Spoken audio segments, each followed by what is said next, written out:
Hello everyone and welcome to Dark Souls 2. Now, this is going to be a little bit of a special thing for not just me, but for anyone else who is actually watching this. So, as you can tell, I'm sitting in front of a video game. Now, the topic at hand here is how video games are actually good for you, how they can actually involve you, how they can immerse you. So I thought the best example of a game that really certainly represents this is Dark Souls 2. Now, I just want to preface that I've been playing this game for a long time, so you'll see me go through at least the first area knowing where everything is. But I'm actually going to take the time to show you guys some of the environments, some of the things that will immerse you into this game and into the lore, which means I'm not going to skip any cutscenes, I'm not going to skip through any items that you can find throughout this first section of the game. So, without further ado, let's go and get started. I'm actually going to unplug my mouse because the mouse can be really annoying. Let's listen. Perhaps you've seen it, maybe in a dream, a murky, forgotten land.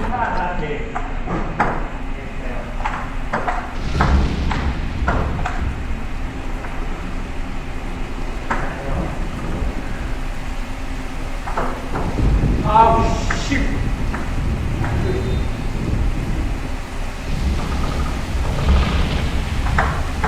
A place where souls may mend your ailing mind.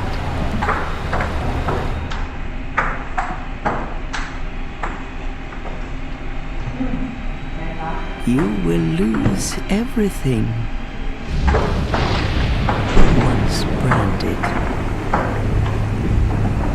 The symbol of the curse, an augur of darkness.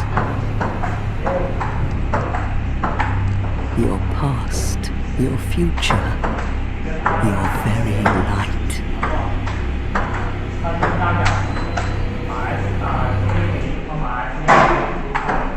None will have meaning, and you won't even care. By then, you'll be something other than human. A thing that feeds on souls. A hollow.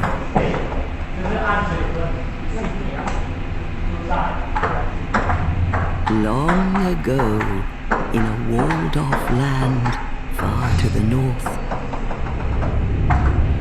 a great king built a great kingdom. I believe they called it Drang Lake.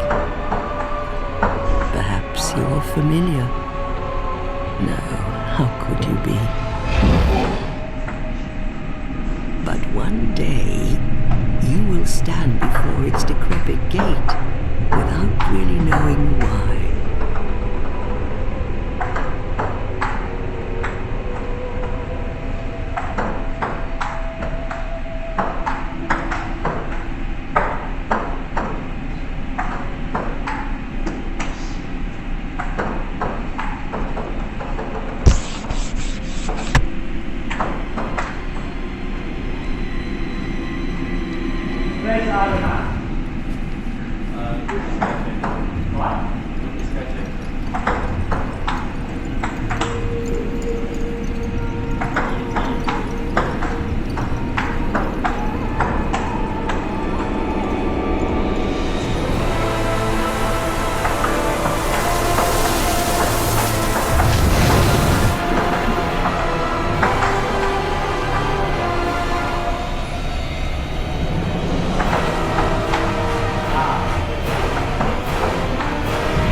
Drawn to a flame, your wings will burn in anguish, time after time.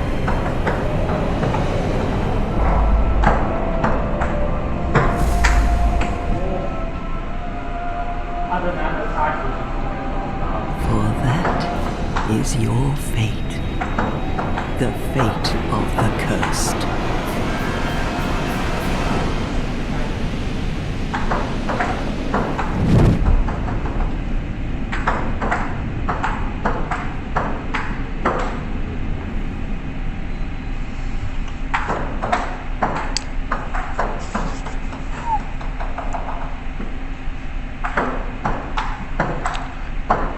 So now that we've gone through the opening sequence, I'm gonna actually... Now this game has truly no pause, which means you can get attacked while you're in the pause menu. So what I'm going to do, this is actually a safe area for me to be in at this current point in time. So I'm actually going to be talking to you guys about how a video game not only can be good for you, but also can really immerse you in that set of environments. And I will go ahead and, well, there'll actually be an infographic that'll be going below this video that actually describes what kinds of things can happen when you play video games for a certain amount of time or certain amount of days, etc., etc. So without further ado, let's just go and take a look at the environment. You'll probably hear the clicking of my controller in the background. That's because I'm not using a mouse and keyboard. So, as you can tell, I'm using the right joystick to actually move my camera around. And we're kind of in a mysterious area. Now, if you take a look at my face, it kind of represents someone who has been lost and who's trying to find something. Now, this is your default character for when you start. But our mission here is to get to that light, and we don't know where that is. Now, I will show you everything that is going on in this area. Let's actually take a walk over here. As you can tell, we've got rock formations over here. And look at the detail in this. Now, yes, this is an older game, and yes, this is not in HD like the newest one. But I still enjoy being immersed in this set environment. Now, as you can tell, you can hear things going on in the distance, and we're actually going to be going up through that little crevice right there. And as you can tell, this is where we landed. This is kind of like the opening portal, and you just kind of try to imagine, like, how did I get here? Why am I here? And this game really brings you into a set environment. So let's take a look at some of the environment, shall we? We've got rock formations. This kind of looks like some strange middle road where you can really see what's going on. So now this is kind of a trot along. We're going through some grass here. And yeah, so as we come up through here, as you can tell, we're getting closer and closer to that light. Now, as you can tell, yes, we see little creatures in front of us. They're very curious, they're like dogs, but as you can tell, if you look closer, you see human people who have been either eaten or have been left for dead here. Now, the one thing I'm actually not going to do is I'm not going to attack these things. You can choose to attack them, but the bad news with that is that you'll end up like one of these poor seps right here, which is the reason why I'm not going to do it, because I'm not dumb enough to. And also, this is a very difficult game to understand, so I'm going to guide you through on some of the things that are associated with this game as well. Now, I'm actually going to go over here. Ooh, hey little guy. Yeah, see, they're actually scared of you unless you attack them, which is a good thing. They're like a dog. Oops, and I just ran into one. Don't worry, he won't attack me, because I haven't attacked him. That's the way it works. Okay, so we're going to go over here, and as you can tell, really nice shadowing and really nice effects that really kind of bring you into this environment. Such as, you know, you kind of wonder, hey, how did this tree get here? I wonder where it goes, right? This game is all about surveying your environments. Unfortunately, I can't go through here. Probably those little guys can, but I can't as I'm too fat. But as you can tell, the really nice transitions here from shadow to light.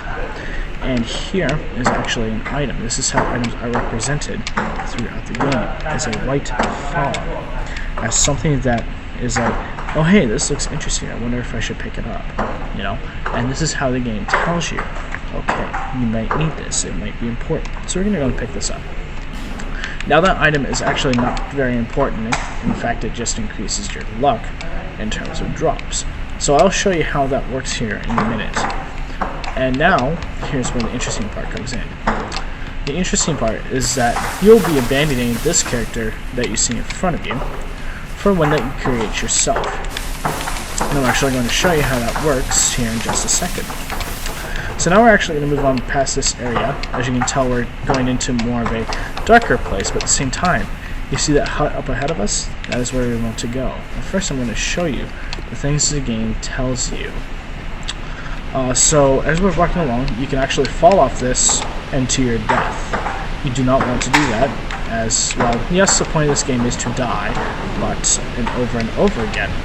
As we will hear, I'm not actually skip the cutscene as we go through that door over there, because it's very important that we actually see that. So I'm not going to drop down off this because I'm not dumb, and I'm actually going to go through here.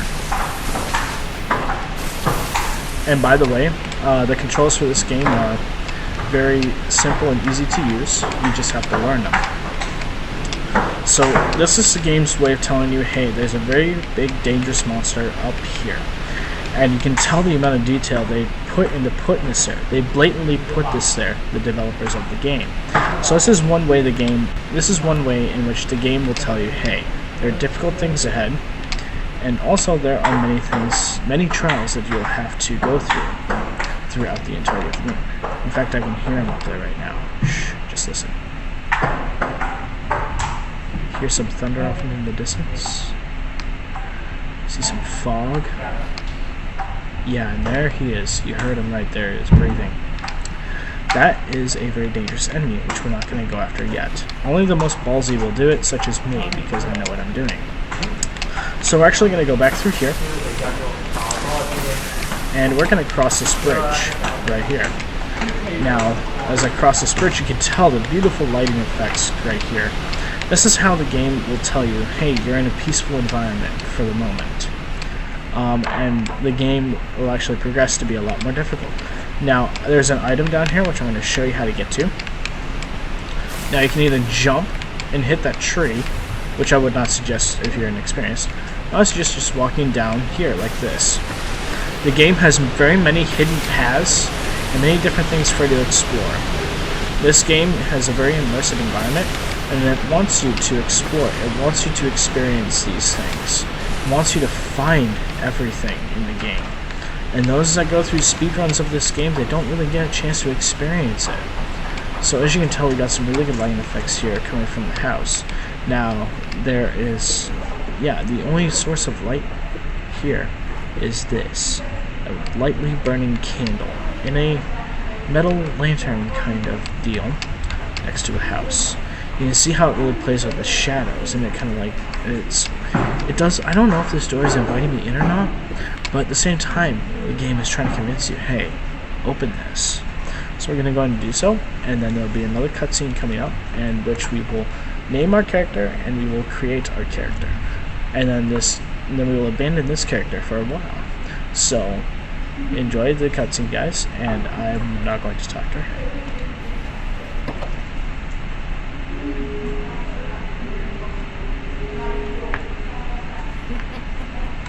What seems to be the race?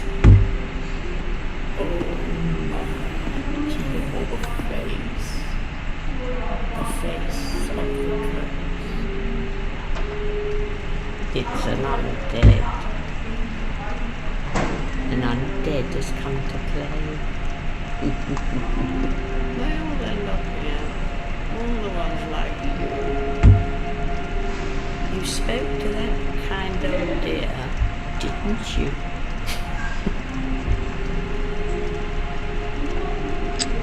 You're finished.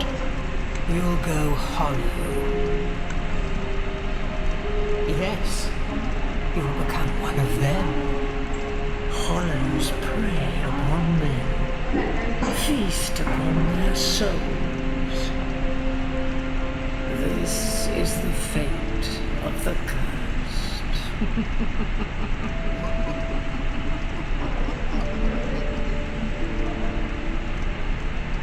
What is your name? So now here is where we actually get to, name our character. So we're actually going to do that now. I've connected my mouse so we can actually select that. I'm going to name him Haggard. No, Hagrid. Hagrid, the giant from Harry Potter, and I could not resist making a character like him. At least you know your own name. Here's your reward for sharing. It's a human effigy.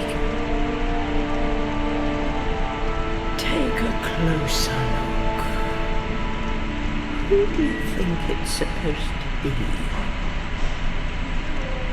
Think back, deep into your past. Yes, it's an effigy of you.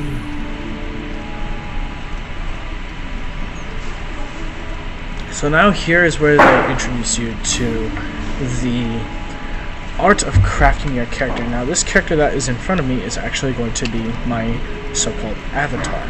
The avatar that guides you through this environment. The avatar that's going to get you through whatever you are going through at that time. Now, there are about, I want to say there's 8 classes in this game from which you can start.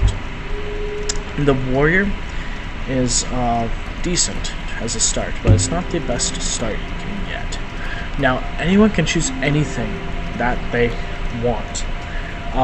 Personally, the easiest one to start off with, if you're actually a newcomer to this game, is to be a cleric. Because clerics, they get, well, a mace and a chime. Chimes are specifically very important in this game if you want to heal, which is very important in this game.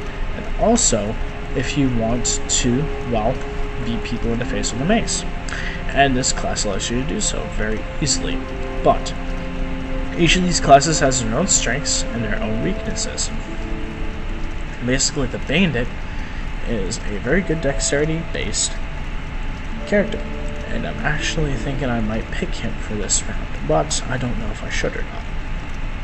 Because the sorcerer is actually very good as well. The sorcerer relies on ranged attacks. Very good attunement, which allows you to have more spells, more slots for spells, as you can tell here. And yeah, I'm actually going to pause the video right here. So you'll see me disappear for a little bit, and then you'll see me choose my character. I'll be right back, so just stay tuned, and I'll be back in just a little bit. Okay, so I'm back, everyone, and well, I think I'm actually going to go bandit, as I know what I'm doing. And now you have the chance at a gift. Now, the gift, you can choose nothing as the gift. You can do a life ring, which gives you more HP. It's not very good.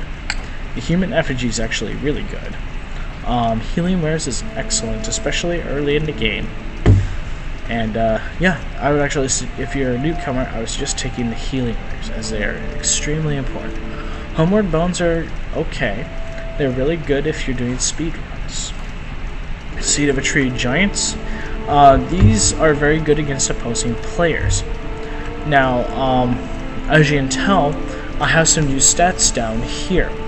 And you're going to see that, well, I don't know if you can actually see it because my camera, let me check this real quick. Yeah, you can't. So I'm going to move my camera really quickly, so you can actually see all of this. Make it a little smaller. Alright, there we go. Now you guys can actually see what I'm talking about. So the Seed of a Tree Giants is very good against opposing players. People who will invade your world and try to kill you. The whole point of this game is for people to try and kill you, no matter if they're an actual person or if there's something in this set environment. Bonfire Ascetics are very good for those who want to get better items, especially later on in the game. Now, I'm not going to take this, as I don't know if I'm actually going to keep on using this character, but we will see. Now, the Petrified Something. It says, a simple petrified lump. It may be some use someday.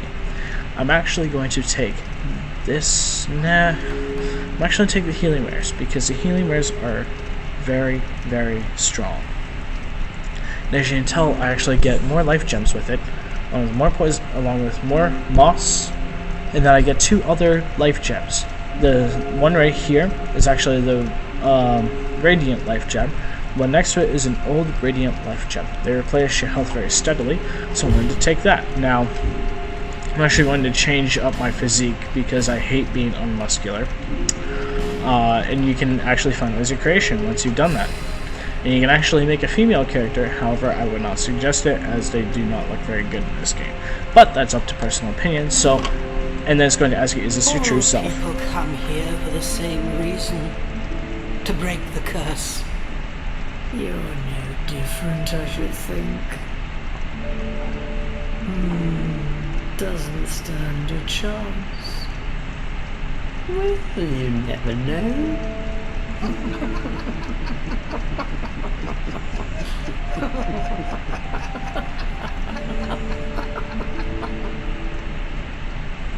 Go through the door and trot along to the evening. But remember, hold on to your souls.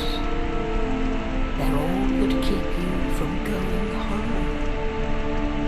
Oh, I'll fool you no longer. You'll lose your souls. All of them. Over and over again.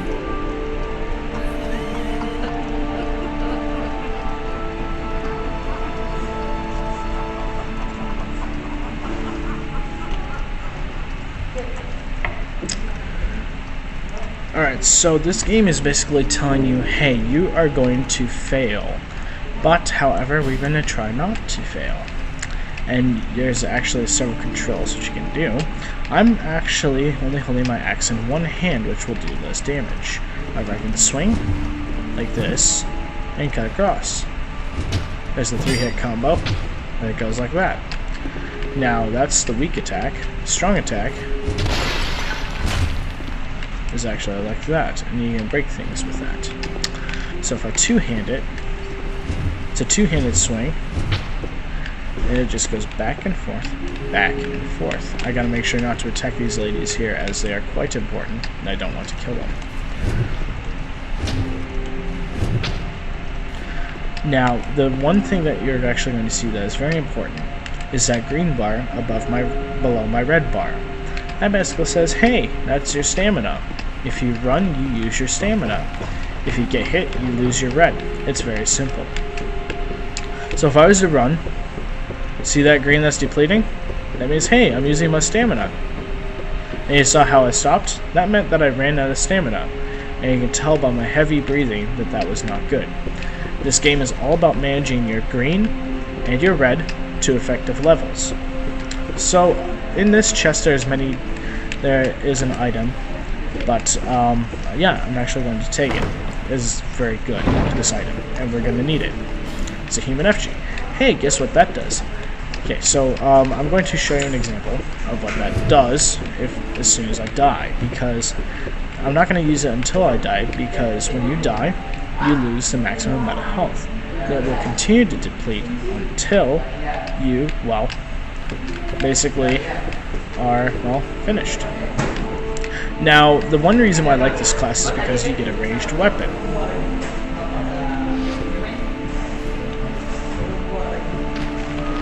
And as you can tell, this also uses stamina. But I'm not going to use that for the moment. And instead, I'm going to try something very ballsy. Now, this game gives you two choices. I'm actually going to go out this door first. I'm going to show you something that is a very important mechanic in this game. This right here. This is called a bonfire. This acts as your save point. This acts as your respawn point for when you die. This is incredibly important, as you will not be able to progress unless you light bonfires. So now that we have this bonfire lit, whenever we die, we will come back to here until we hit the next bonfire. This game is all about trying to guide you through different things. Now there's an item here, which is the reason why I broke this wagon, so I can get to it. And we get Soul of the Lost Undead and a torch. Now, souls in this game, like they said, are extremely important. And these here are actually tutorials, right here. Yep, and it's telling you about that bonfire right over there. So basically these markers right here, for those of you who are new, they basically tell you, hey, you should do this. They're all helpful suggestions. However, I'm going to be very ballsy. I'm actually going to go back this way, now that I've lit that bonfire. And we are going to see how ugly this thing is over here. Because man is he ugly and man is he just rude. He has a one-hit kill move which will kill you, unless you do it correctly. Alright, let's go. First off, I'm actually going to equip something. Equip some poison moss, and yeah, let's put some Okay, so I've got my healing items here, if needs be. Also, the main starts off with a little bit more health and a little bit more vitality than some of the other classes. So here we go. That guy is ugly, and he will kill you in one hit if you are not doing it correctly. See, he tries to come at you.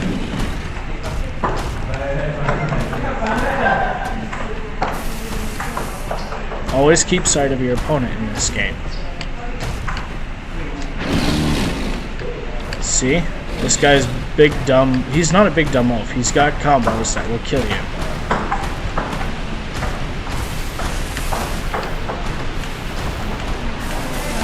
As you can tell, there's a certain distance in which you can lock on.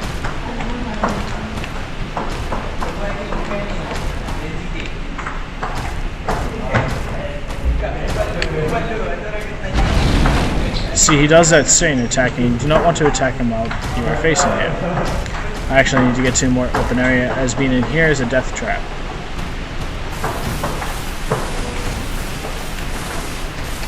So we're going to at least lock on here, let him reset. Yep, okay, he's resetting right now, and I'm going to show you how to beat this guy.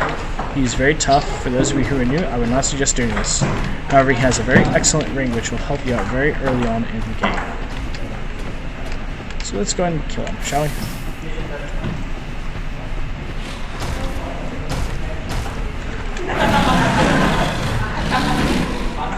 I don't want you to do that.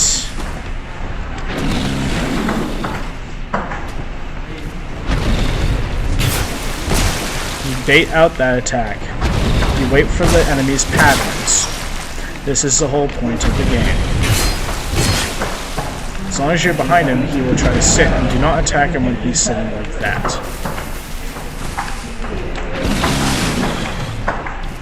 Get behind him.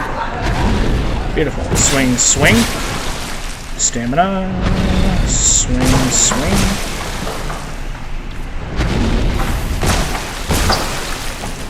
That strain attack hurts. You do not want to get hit by that. So that's how you beat him. This game, like I said, is all about learning patterns and learning different strategies. So we're going to pick up this item, the stone ring. The stone ring is extremely powerful. I'm going to equip it right now because it's so brutal early in the game. Additional reduction of enemy poise. Let's take a look at the item info. The beloved ring of the gallant shieldless Lothian. Excuse me. I apparently cannot pronounce words today. Formerly a Ferosa. Hits greatly reduce enemy poise. The effect may seem trivial, but for those who comprehend how critical it is to exploit a hole in enemy defenses, the significance of this ring will be clear. So we're going to go ahead and equip that. This is a very good ring, and as you can tell, I can still move on in this menu. There is no true pause in this game at all whatsoever. I also cannot attack, which is bad. But hey, that's good. He was guarding this item here as well. This is also a very good item, which you'll want to pick up. Gold Pine Resin. Gold Pine Resin is something that will help you out in boss fights, but I'm not going to show it off here, as there is no boss in that area. In fact, if you want to consider a boss, that ogre that we just defeated can technically be considered a boss. This game really involves you in environments, and I just wanted to show this game off to you, as this game is actually quite significant. Now we're actually going to talk about something that's very near and dear to my heart, since we're not near any enemies right now. I'm just going to go and put this on this sort of pause that this game offers. So the one thing that is very important in this game is that when a game involves you in environments, it puts you into situations where you have to overcome, where you have to think, where you have to strategize and learn. This game involves every single moment of that choice. Everything you do is a choice. Everything you do has a consequence. Doesn't matter if it's in video games or if it's in real life. Now, I will post an infographic down below this video in my WordPress blog to show you guys how truly important this is. And I'm just showing this off to you guys right now because games are a very important thing in my life. They've helped me through a lot of different things. They help me grow, and they help me live. Thank you so much for watching, guys. I hope this video helps you guys understand gaming and how it affects people and places and things around you. Enjoy, guys, and I will see you guys in a different time frame or a different video. Alright, enjoy.